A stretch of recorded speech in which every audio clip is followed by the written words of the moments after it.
Question number 30। Question number 30 में ये हमें यहाँ पे दिया हुआ है और ये रही आपकी बैलेंस शीट। तो क्वेश्चन नंबर 30 है, इसमें रणवीर और बलवीर दो साझेदार हैं, पुराने साझेदार हैं, जिनका रेशियो 3/4 और 1/4 का दिया हुआ है। यहाँ पे लायबिलिटी साइड दी गई है जिसमें सन्ड्री क्रेडिटर और डेटर्स कैपिटल दी हुई है, और ये एसेट साइड दी गई है। अब इसमें यहाँ पे दिया हुआ है 1 अप्रैल 2016 को महावीर जो कि नए पार्टनर हैं और जो आ रहे हैं, महावीर अपने 30,000 रुपये लेके आ रहे हैं एज कैपिटल, और जो भी कैपिटल ला रहे हैं उसमें हमें एक्सटेंड करनी है गुडविल 20,000 की। मीन्स हम इसको इसमें से लेस कर देंगे और इनकी कैपिटल हो जाएगी 10,000, और ये हमारी गुडविल हो जाएगी जो प्रीमियम एज पुराने साझेदार बांट लेते हैं। स्टॉक और फर्नीचर पर डिप्रिसिएशन लगाना है 10% का, और बिल्डिंग को अप्रिशिएट करना है, यानी इसको बढ़ाना है 20% से बढ़ाना है। और एक प्रोविज़न हमें बनाना है बैड डेप्ट और डाउटफुल डेप्ट के लिए, जो कि 5% का बनेगा डेटर्स पर। और कैपिटल अकाउंट को नए पार्टनर्स के कैपिटल के अकॉर्डिंग उसे हमें एडजस्ट करना है। ये रहा क्वेश्चन नंबर 30। सोल्यूशन अब बताते हैं। नंबर 30 में कहा था रणवीर और बलवीर दो पुराने साझेदार हैं जो जिनका रेशियो था 3 और 1 का, और इसमें से नए साझेदार आ रहे थे 1/5 हिस्से के लिए, और जो कि 30,000 रुपये कैपिटल के ला रहे थे। और इसमें फर्म में कहा एक कंडीशन दी गई थी कि गुडविल के हमें 20,000 रुपये क्रिएट करने हैं। तो मीन्स अब हमें डायरेक्ट हम वर्किंग नोट्स पे आ जाते हैं। मनवीर जो कि 1/5 भाग के लिए आ रहे थे, और मनवीर की कैपिटल थी टोटल 30,000, और गुडविल की हमें क्रिएट करनी थी, एक्सटेंड करना था गुडविल को 20,000 से। तो हम 30,000 में से उनके 20,000 लेस कर देंगे, तो हमें इनकी महावीर की एक्चुअल गुडविल हमें कैपिटल पता लग जाएगी, जो कि होगी 10,000 रुपीज़। अब इसके अकॉर्डिंग हमें अदर पार्टनर्स की कैपिटल को एडजस्ट करना होगा। तो जो कि 1/5 भाग के लिए आ रहे थे, 1/5 पार्ट के लिए आ रहे थे, वो 10,000 रुपीज़ ला रहे थे। तो फर्म की हमें टोटल कैपिटल पता करनी पड़ेगी, तो हम 1/5 = 10 कर देंगे, और हमें इससे फर्म की टोटल कैपिटल पता लग जाएगी, जो कि 50,000 हो जाएगी, 50,000 रुपीज़ हो जाएगी। और इनमें से हम रिमेनिंग कैपिटल का जब पता कराएंगे तो हम टोटल कैपिटल में से महावीर की कैपिटल को लेस कर देंगे, हमें रिमेनिंग कैपिटल पता लग जाएगी। रिमेनिंग कैपिटल को हम पुराने जो हमारे ओल्ड पार्टनर्स थे रणवीर और बलवीर, उनके ओल्ड रेशियो में ही जिनका था 3/4 और 1/4 का पार्ट था, उसमें से हम इनकी कैपिटल को निकाल देंगे। तो इनकी आ जाएगी 30,000 और बलवीर की आ जाएगी 10,000, और महावीर की ऑलरेडी हमने फाइंड कर ली थी, जो कि थी 10,000 रुपीज़। जो हमने यहाँ पे जो 20,000 की गुडविल एक्सटेंड करनी थी, उसे जो ओल्ड पार्टनर्स एज प्रीमियम अपने में डिवाइड कर लेंगे ओल्ड रेशियो में। तो रणवीर को हमने यहाँ पे डिस्ट्रीब्यूट कर दिया है, 20,000 में से उनका पार्ट दे देंगे, जो कि हो जाएगा 15,000, और 20,000 में से बलवीर का पार्ट हो जाएगा 1/4 जब निकालेंगे तो ये हो जाएगा 5,000। अब आ जाते हैं रीवैल्यूएशन पर। रीवैल्यूएशन पे इन्होंने हमसे कहा था कि बिल्डिंग पे हमें 5% एक्सटेंड करना है, बिल्डिंग को हमें 20% से बढ़ाना है। जब हम बिल्डिंग का 20% फाइंड आउट करेंगे तो ये हो जाएगा 15, क्योंकि हम यहाँ से A+ करते हैं तो ये A+ होता है, और इधर से L- होता है, मींस लायबिलिटी को कम करते हैं, और यहीं पे हम एसेट्स इधर से कम करते हैं और लायबिलिटी को इधर से क्रिएट करते हैं या बनाते हैं।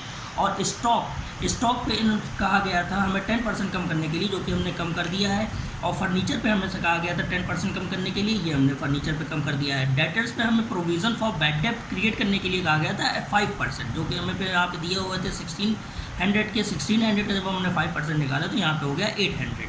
अब सारे एडजस्टमेंट हो जाने के बाद जब हम दोनों साइड का टोटल करेंगे और इस बैलेंस को लेस करेंगे, तो हमारे पास प्रॉफिट आ जाता है 2,100 का, जिसको हम ओल्ड रेशियो में ही ओल्ड पार्टनर्स में, मतलब कि इस रेशियो में डिवाइड कर देंगे, एक जिसमें हो जाता है 1,575, और बलवीर का आ जाएगा 525। उसी क्वेश्चन के पार्टनर्स कैपिटल अकाउंट पर, पार्टनर्स कैपिटल अकाउंट में हमें रणवीर और बलवीर की लायबिलिटी साइड में जो कैपिटल दे रखी थी पहले से, बैलेंस 40,000 और 10,000 का दे रखा था, और जो प्रीमियम महावीर ला रहे थे 20,000 का, जिसको हमने यहाँ पर डिस्ट्रीब्यूट किया था दोनों ही पार्टनर्स में 15,000 और 5,000 और 15,000 में जो डिस्ट्रीब्यूट किया था, वही प्रीमियम हम यहाँ पर गुडविल के प्रीमियम को दोनों में डिवाइड कर देंगे। कैश कैश जो कि ला रहे थे महावीर न्यू कैपिटल के लिए अपने ला रहे थे 10,000 रुपीज़ ला रहे थे, जो कि हमने यहाँ पर फाइंड आउट किया था 30,000 में से उनकी गुडविल का पार्ट हटाकर जो 10,000 ने यहाँ पे क्रिएट किया था, मतलब इतना ही पैसा वो लेके आएंगे 10,000, तो ये इनके कॉलम में डाल दिया जाएगा।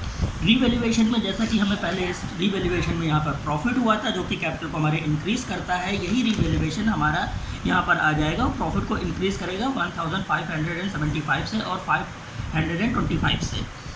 और दूसरी साइड में हमने यहाँ पर इनकी कैपिटल को पहले ही फाइंड आउट किया था, जो कि हमारे यहाँ पे ये आ गया था 30,000 रणवीर की, बलवीर की 10,000 और महावीर की 10,000 थी।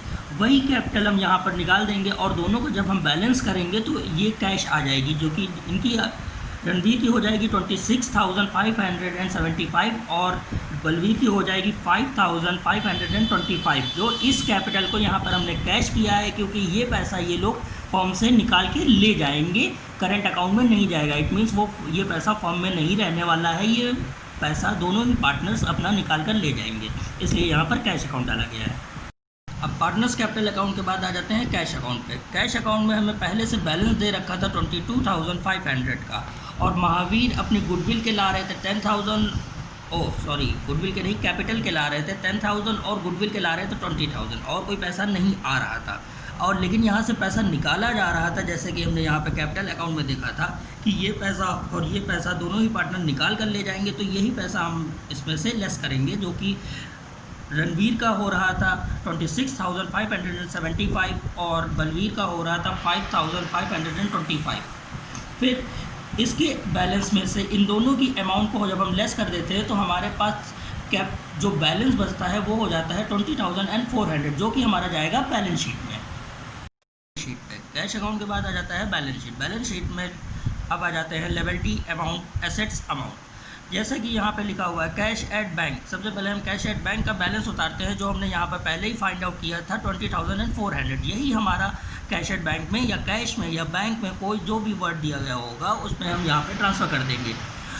बिल्स रिसीबल में कोई एडजस्टमेंट नहीं थी, जैसा कि हमें बैलेंस शीट में दिया गया था क्वेश्चन में, वैसे ही हम इसको पूरा 3,000 ट्रांसफ़र कर देंगे। बिल्डिंग में हमें एडजस्टमेंट दी गई थी और बुक में हमें बिल्डिंग दी गई थी 25,000 की, और हम इसमें हमें 20% का एप्रीविएशन लगाना था, मींस हमें इसे बढ़ाना था, जो कि हमने यहाँ पर रिवैल्यूएशन में पहले ही बढ़ाया हुआ था। ए प्लस होता है तो 5,000 से हमने यहाँ पे प्लस किया था, तो यहाँ पे भी हम इसमें 5,000 प्लस कर देंगे और हमारी टोटल बिल्डिंग हो जाएगी 30,000 की। फिर स्टॉक में हमें 10% कम करना था 20,000 का, जब हम 10% हमने यहाँ पे कम किया था 2,000 रुपीज़ हो रहा था, और इधर से ए माइनस होता है, इसलिए हम स्टॉक में भी इतने रुपये कम कर देंगे, जो कि हमने यहाँ पे 20,000 में से 2,000 माइनस कर दिया और हमारा आ गया 18,000। एज इट इज़ डेटर्स में डेटर दिए हुए थे 16,000 के, और हमें 5% की प्रोविज़न फॉर बैड डेट करना था, प्रोविज़न क्रिएट करना था, तो हमने यहाँ पे 800 का क्रिएट किया था 5%, तो यही प्रोविज़न हम इसमें से लेस कर देंगे और हमारी रिमेनिंग बैलेंस आ जाएगा 15,200। फर्नीचर में एज इट इज़ हमें 10% कम करना था, यानी कि डेप्रीशिएशन लगाना था, जैसा कि हमने यहाँ पे भी फर्नीचर के एसेट साइड में 100 रुपीज़ कम किए थे, वैसे ही हम यहाँ पर भी 1000 में से 100 रुपीज़ कम कर देंगे और हमारा हो जाएगा 900, और सारी एसेट्स यहाँ पर कंप्लीट हो गई है। अब आ जाते हैं लिएबिलिटी साइड में। लिएबिलिटी साइड में हमें क्रेडिटर दिया गया था, जो कि दिए गए थे 37,500 के, और इसमें कोई एडजस्टमेंट नहीं थी, तो एज इट इज़ इसको ऐसे ही ट्रांसफ़र कर देंगे। अब आ जाते हैं कैपिटल पे, जो हमने यहाँ पर नई कैपिटल फाइंड आउट की थी 30,000, 10,000 और 10,000, तीनों की यही कैपिटल हम एज इट इज़ यहाँ पर ट्रांसफ़र कर देंगे। रणवीर की 30,000 हो जाएगी, बलवीर की 10,000 हो जाएगी, और मनवीर और महावीर की 10,000 हो जाएगी। इन सब का प्लस करेंगे हो जाएगा 50,000। अब जब हम दोनों ही साइड का बैलेंस करेंगे तो ये बैलेंस हमारा बिल्कुल इक्वल होना चाहिए, जो कि आ जाता है 87,500, 87,500। आपका क्वेश्चन नंबर 30 कंप्लीट।